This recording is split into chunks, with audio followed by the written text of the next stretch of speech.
بلغ مقاصدنا واغفر لنا ما مضى يا واسع الكرم. Moga sarang-sarang ya Rabbi Mustafa balligh maqasidana waghfir lana ma madha ya wasi'al karami. Maulaya salli wa sallim daiman abada ala habibika khairil khalqi kullihim ya Rabbi Mustafa balligh maqasidana waghfir lana ma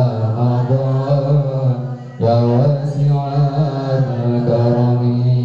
Huwal habibul ladzi turja syafa'atuhu likulli hawli minal ahwali muqtahimi ya Rabbi Mustafa balligh maqasidana waghfir lana ma madha ya wasi'al karami. Muhammadun sayyidul kaunaini wathaqalain wal fariqain min urbin wa min ajami ya Rabbi Mustafa balligh maqasidana waghfir lana ma madha ya wasi'al karami. Nabiyuna al-amirun nahi fala ahadu abarra fi qawli aminhu wa la na'ami ya Rabbi Mustafa balligh maqasidana waghfir lana ma madha ya wasi'al karami. Kita lanjut kajian kitab Al-Qaulul Yakin sampai pada pembahasan tentang membaca Al-Quran di samping kuburan. Bismillahirrahmanirrahim. Nawaina ta'allum lillahi ta'ala. Seperti biasanya saya mengingatkan supaya kita bersama-sama menghadirkan niat ikhlas karena Allah Subhanahu wa ta'ala di setiap perbuatan-perbuatan yang mengandung ketaatan. Karena dengan kita menata niat terlebih dahulu, dengan kita menata niat yaitu niat ikhlas karena Allah Ta'ala untuk menjalankan setiap amal soleh, maka terasa ringan, tidak terasa berat. Karena itu saya ingatkan agar kita bersama-sama menghadirkan niat ikhlas karena Allah Ta'ala. Qala al-muallifu rahimahullah, muallif pengarang kitab niki berkata, Babu ma warada fi qiraatil Qur'ani 'indal qabri. Bab menjelaskan tentang hadis-hadis yang menjelaskan membaca Al-Qur'an di samping kuburan, di sisi kuburan. Kenapa dalam kitab niki menjelaskan tentang hukum membaca Al-Qur'an di samping kuburan? Sebab ada sebagian kelompok yang mengatakan hukumnya tidak boleh, mengatakan katanya sesat seseorang yang membaca Al-Qur'an di samping kuburan. Ya, karena itu ya, dalam kajian malam hari ini kita akan membahas tentang hukum ya diperbolehkannya membaca Al-Qur'an di samping kuburan. Ya, jadi sebenarnya yang benar mana? Ya, kelompok manakah yang benar-benar membawa ajaran agama Islam?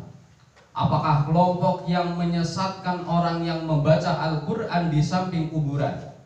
Apakah kelompok yang mengatakan hukumnya sunnah membaca Al-Qur'an di samping kuburan?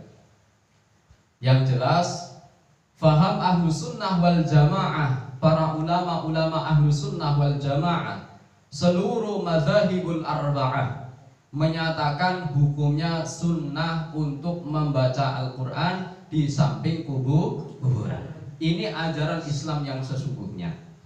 Jadi apa yang dikatakan oleh sebagian kelompok, hukumnya bid'ah, hukumnya sesat orang yang membaca Al-Qur'an di samping kuburan, ini berarti ya baik disadari maupun tidak telah menyesatkan imam 4, telah menyesatkan seorang ulama yang sudah diakui tentang keilmuannya dan bahkan menjadi rujukan persoalan agama.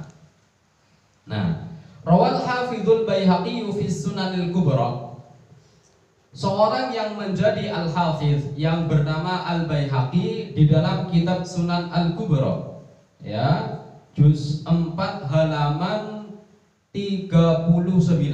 Berapa? Juz 4 halaman 39. Cetakan Darul Kutub Al-Ilmiyah Beirut, ya. Di dalam Sunan Al-Kubra, Al-Hafidh Al-Baihaqi meriwayatkan, ya, salah satu hadis, anna sahabiyal jalila Abdullah bin Umar radhiyallahu anhuma istahabba an yuqra'a 'ala al-qabri ba'da ad-dafni awwal suratil Baqarah wa khatimatuha. Seorang yang menjadi sahabat yang agung, beliau bernama Abdullah ibnu Umar, semoga Allah meridhoinya. Kalau orang Arab ketika memberi nama pada anak-anaknya, maka namanya itu dengan nama yang baik dan nama yang bagus. Jadi tidak terlalu panjang-panjang ketika memberi nama pada putranya. Banyak para sahabat yang bernama Abdullah, Abdurrahman, Abdul Auf, ya, banyak sekali. Ya, sehingga kalau pada zaman para sahabat untuk mengenal, ya, Abdullah siapa, ya, semisal Abdullah putranya Ibnu Umar, maka disebut Ibnu Umar. Kalau Abdullah putranya Abbas, maka disebut dengan Ibnu Abbas. Dulu seperti itu. Ya, kalau sekarang kalau orang tua, ya, memberi nama pada anaknya namanya yang gaul-gaul, yang keren, ya. Padahal kita tahu nama itu sebenarnya untuk tafaulan. Apa itu tafaulan? Mengambil manfaat dari nama itu supaya sang anak itu perilakunya sesuai dengan namanya. Ya, semisal ada anak, ya, yang nangis terus, ini perlu diperhatikan namanya siapa, ya. Jangan-jangan ternyata namanya itu syaiton, ya, bisa jadi, ya.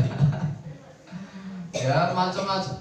Maka ketika nangis terus disebabkan karena namanya tidak cocok, diganti namanya, ya, dengan nama yang baik, ya. Semisal anaknya kok sedih terus, maka diganti namanya La tahzan. La tahzan itu artinya apa? Jangan sedih, nanti nggak sedih. Kalau semisal anaknya tertawa terus, diganti namanya dengan as-sukut, artinya apa? Diam, supaya nggak tertawa terus, ya. Tapi nama yang baik adalah nama Abdullah, Abdurrahman, Abdurrahim, Muhammad, ya. Nah, ini ada seorang sahabat yang agung yang bernama Abdullah ibnu Umar. Abdullah putranya sahabat Umar radhiyallahu anhuma. berarti sudah tidak diragukan lagi tentang keilmuannya, tentang kesikohannya, bahwa beliau adalah orang yang terpercaya. Artinya ya, ucapannya bisa dipertanggungjawabkan. Nah, sahabat Abdullah bin Umar mengatakan bahwa beliau itu menghukumi sunnah, menghukumi sunnah untuk membaca awal surah Al-Baqarah sampai selesai, ya, sampai khotam. Khotam itu maksudnya sampai selesai.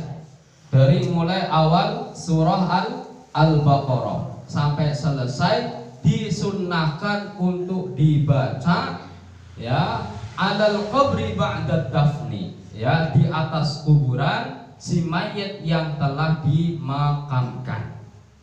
Ini beliau sahabat Abdullah ibnu Umar, karena beliau tahu bahwasannya ihda'us thawab lil ghairi yasih, ya, ketika seseorang itu niat untuk, ya, memberikan pahala kepada orang yang sudah meninggal dunia, itu akan sampai, ya, sehingga apa?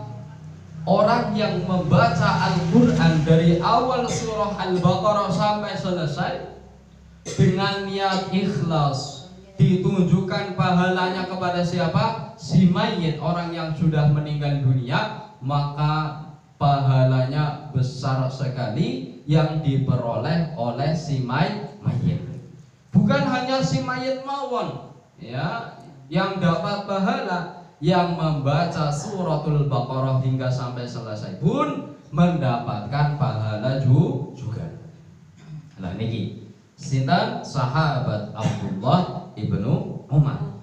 Makanya kalau ada orang mengatakan sesat, ya, orang yang membaca Al-Quran di samping si mayit, orang yang membaca Al-Quran di samping makbarah dengan niat tujuannya mengirimkan pahala kepada si mayit, ini secara tidak langsung menyesatkan sahabat Abdullah ibnu Umar.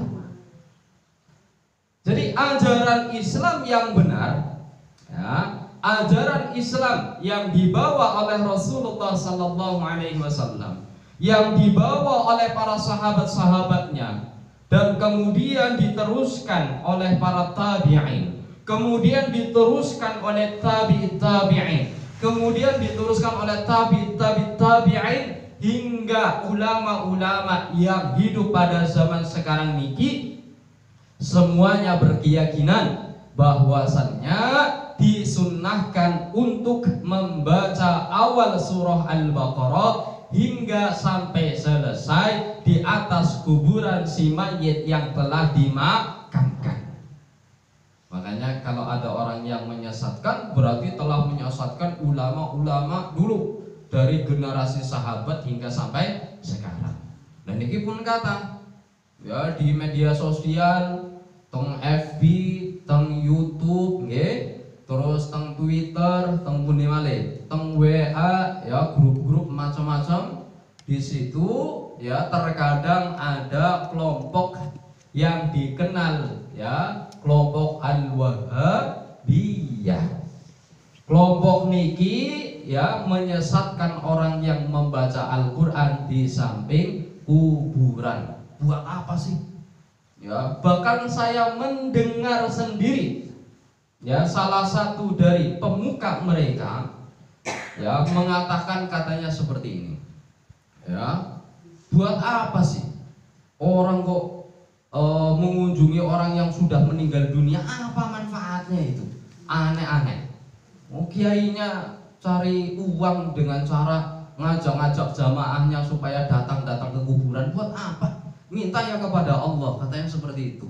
Ini orang tidak paham. Nah, enggak paham. Apa sih fungsinya kita membaca kalimat thayyibah? Apa sih manfaatnya kita membaca Al-Quran? Manfaatnya adalah diberikan kepada orang yang sudah meninggal dunia. Ya, Karena apa? Yang diharapkan oleh orang yang sudah meninggal dunia hanyalah pahala, bukan mengharapkan uang 1 miliar, tidak mengharapkan makanan, ya, pesen apa rane mendoan, pesen apa rane bahwa nang budening semisal, ya, langka wis langka. Neng alam kubur tidak ada mendoan, ya. Di alam kubur sudah tidak ada mobil, ya. Di alam kubur tidak ada baju yang mewah seperti saat di dunia, ya. Jenengan kalau sudah meninggal dunia di sana tidak ada toko, ya, warung kopi ataupun semacamnya. Maka yang sangat diharapkan adalah amal soleh. Pertanyaannya, ternyata dia saat di dunia tidak pernah berbuat baik. Lebih pun niki harapannya adalah anak yang soleh niki mun. Kalau semisal, ya, tidak punya anak yang soleh, harapannya adalah keluarganya yang masih peduli kepada keluarga yang sudah meninggal dunia dengan cara nopo? Mendoakan. Ya, khusus nih pun pembahasan, ya, bab niki yaitu membaca Al-Qur'an awal surah Al-Baqarah hingga sampai selesai dengan niat ditunjukkan kepada orang yang sudah meninggal dunia sampai yakin sampai nyata orang balik maning. Nggih mboten. Loro balik maning jenengan maos Al-Fatihah khususipun ila ruhi niki ya Al-Fatihah orang balik maning. Al-Fatihahnya enggak balik lagi. Ya kan? Berarti sampai niki jawaban sing paling gampang lah, ya. Bokaten diparingi dalil-dalil kayak mumet semisal. Pokoknya jawabannya gampang. Nyatanya ketika saya mengirim Al-Fatihah ya nggak kembali lagi kok, ya berarti sampai. Jawaban yang paling mudah lagi, panjenengan percaya nopo mboten tentang hukum membaca sholawat, bahwasannya hukumnya sunnah? Ya pasti akan menjawab ya percaya. Lah sholawat niku maknane nopo? Kan donga. Untuk siapa? Kanjeng Nabi. Kanjeng Nabi pun wafat nopo dereng? Pun wafat. Berarti ketika kita sholawat berarti mendoakan kepada siapa? Kanjeng Nabi yang sudah meninggal dunia. Lah ini kan dalil juga. Gimana? Kok melarang, ya, orang untuk membaca kalimat thayyibah, membaca Al-Qur'an yang diberikan kepada si mayit? Dalilnya teng pundi? Ya, sering mengatakan mana dalilnya. Yang perlu ditanyakan adalah pendapat, ya, Anda, mana dalilnya gitu. Kalau kita sudah jelas dalilnya, ya. Nah niki ditegasakan wa hasanahul hafidhun Nawawi fil azkar. Nah, niki Al-Hafidz An-Nawawi, ya, bahwa Al-Hafidz An-Nawawi dalam kitab Al-Azkarnya, ya, ini kitab Al-Azkar cuma 1 jilid, halaman 187. Ya, saya punya kitabnya. Beliau Al-Imam An-Nawawi mentegaskan bahwasannya hadis yang dari sahabat Abdullah ibnu Umar hukumnya hasan, hukumnya baik. Artinya apa? Kalau